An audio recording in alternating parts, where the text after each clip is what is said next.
Hello everyone and welcome to our YouTube channel target for IQ. आज इस video में हम सीआरपीसी के कुछ मोस्ट इंपॉर्टेंट एमसीक्यू सॉल्व करेंगे। ये आपके अपकमिंग जितने भी प्रिलिमिनरी बेस्ड एग्जामिनेशन है उसमें काफ़ी हेल्पफुल होंगे। ठीक है, तो ये वीडियोस आप अपने रिवीजन पॉइंट ऑफ व्यू से भी देख सकते हैं अपने फ्री टाइम में। पहला सवाल है which one of the following is not true. Okay, तो यहाँ पे क्या बात कर रहा है, नॉट ट्रू। तो आपको ये ध्यान में रखना है कि ये जो वर्ड है नॉट, यहाँ पे इसको मैंने बोल्ड में लिख दिया बट एग्जामिनेशन में ऐसा सच नहीं होगा। ठीक है, तो आपको ये नॉट में देखना है कि क्वेश्चन नेगेटिव फॉर्म में पूछ रहा है कि एफर्मेटिव फॉर्म में पूछ रहा है। ठीक है, तो in case of the offence of rape, ये मिसप्रिंट हो गया, ये 2 मंथ होगा। ठीक है, तो in case of offence of rape of a child the chargesheet must be submitted with in 2 month of the FIR. तो ये तो सही है, ये आपका सेक्शन 173 में दिया हुआ है। उसके बाद है after the submission of the chargesheet there can not be any further investigation. The right to be release on a bail is lost once the chargesheet is filed. Chargesheet against the absconding accuse can be filed even if the accused is not arrested. तो ये आपका ये भी सही है और ये भी सही है, तो बचा आपका ऑप्शन नंबर बी। ये गलत है क्योंकि 173 क्लॉज 8 में ये स्पेसिफिकली दे रखा है कि एक बार चार्जशीट सबमिट हो जाती है उसके बाद भी फर्दर इन्वेस्टिगेशन कंटिन्यू रह सकती है। पुलिस चाहे तो वहाँ पे सप्लीमेंट्री चार्जशीट को फाइल कर सकती है। ओके, तो इसका ये ऑप्शन नंबर बी जो है सही है। क्वेश्चन में क्या पूछा है, विच इज़ नॉट ट्रू। फिर नेक्स्ट सवाल है कि एनफोर्समेंट डेट क्या है। ठीक है, तो सीआरपीसी के एनफोर्समेंट डेट है 1 अप्रैल 1974। आपको सारे एक्ट के एनफोर्समेंट प्लस इनैक्टमेंट डेट याद होनी चाहिए। सेक्शन 3 बोलता है कि under the provision of code CrPC classification of the cognizable and non cognizance offences given under.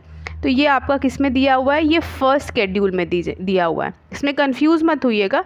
Section 2 में बस इतना बताया है कि जो कॉग्निजेबल और नॉन कॉग्निजेबल ऑफेंस है वो फर्स्ट शेड्यूल में दिए हैं, बट एक्चुअल क्लासिफिकेशन आपका फर्स्ट शेड्यूल में दिया हुआ है। तो ऑप्शन नंबर बी सही है। According to which section of the CrPC warrant has been defined. तो वारंट किस सेक्शन में डिफाइन है, 2X में डिफाइन है। वारंट क्या होता है, ऐसे ऑफेंस जिनकी पनिशमेंट 2 साल से ज़्यादा की होती है। ओके, नाउ 5वां सवाल है section 204 of CrPC deals with. तो ये डील करता है इशू ऑफ प्रोसेस से। ठीक है, सेक्शन 204 बात करता है इशू ऑफ प्रोसेस। फिर सेक्शन 202 किससे डील करता है, सेक्शन 202 डील करता है postponement of issue of process से। ओके, फिर सेक्शन 19 किससे डील करता है, तो आपको ये ध्यान में रखना है जो शुरुआत के सेक्शंस हैं, ठीक है, 6 से लेके 25 तक, वो बेसिकली इम्पॉर्टेंट है, आपके इंडेक्स फॉर्म से भी बहुत ज़्यादा इम्पॉर्टेंट है। तो सेक्शन 19 डील करता है subordination of metropolitan magistrate. A declaration of forfeiture against 95 of CrPC can be set aside by. तो इसे कौन सेट असाइड कर सकता है, तो ये कंसर्न्ड हाई कोर्ट कर सकता है। ठीक है, और ये फोरफीचर का ऑर्डर देता कौन है, ये राज्य सरकार देती है और इसको सेट असाइड करने का पावर हाई कोर्ट के पास है। Okay, according to which section of the CrPC assistant session court में पास सेंटेंस। ठीक है, तो असिस्टेंट सेशन जज कितनी सज़ा दे सकता है, तो मैक्सिमम 10 ईयर दे सकता है, बट यहाँ पे देखिए क्लॉज वाइज दे दिया है। तो इसका आंसर होगा 28 clause 3। Okay, so according to which section of CrPC an arrest can be made by private person. तो अरेस्ट बाय प्राइवेट पर्सन किस में दिया है, सेक्शन नंबर 43 में दिया है।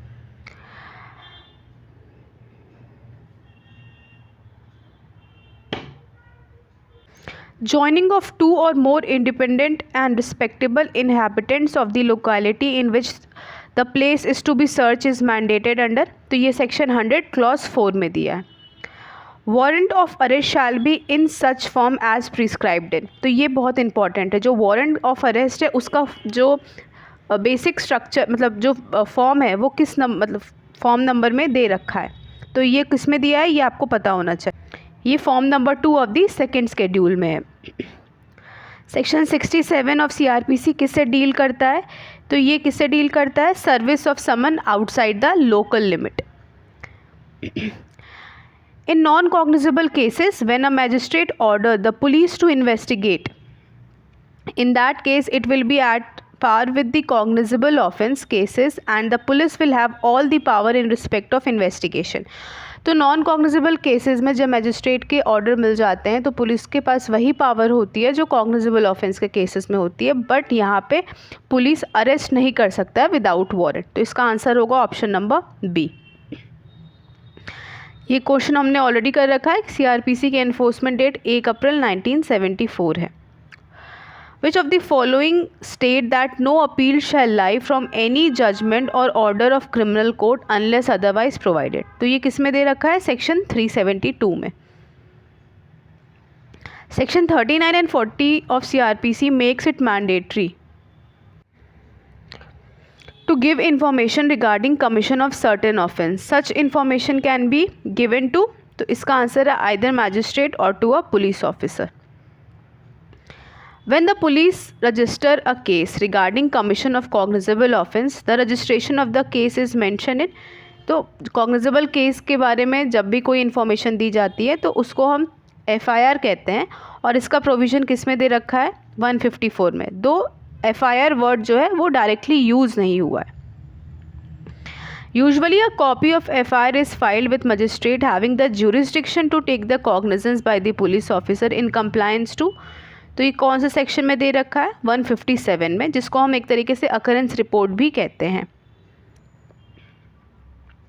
According to section 85 clause 3 of CRPC, a proclaimed person whose property has been attached can claim the property or sale proceed on appearance. तो ये within 2 years of the attachment, ये आपको याद रखना है. 2 साल तक का उसके पास टाइम होता है. Where the FIR discloses prima facie offence of a cognizable offence and there is a delay in sending the FIR to magistrate under section 157. तो इसका आंसर क्या होगा? इसका आंसर होगा option number A. The investigating or police officer in case has a power to require the attendance of a person acquainted with the facts and circumstances of the case. तो ये किस में दे रखा है? ये है आपका ऑप्शन नंबर सी 160 में. ओके, तो ये लास्ट क्वेश्चन है आज के वीडियो का और इसके बाद हम और भी ऐसे छोटे वीडियोस लाएंगे जिससे आपका एक रिवीजन होता रहे इंपॉर्टेंट MCQs का और आपको इंपॉर्टेंट प्रोविजंस भी पता चलते रहें. Section 133 to 143 of CRPC deals with, तो ये डील करता है पब्लिक न्यूसेंस से. ओके, तो कोई भी क्वेरी हो तो please do let me know in the comment section.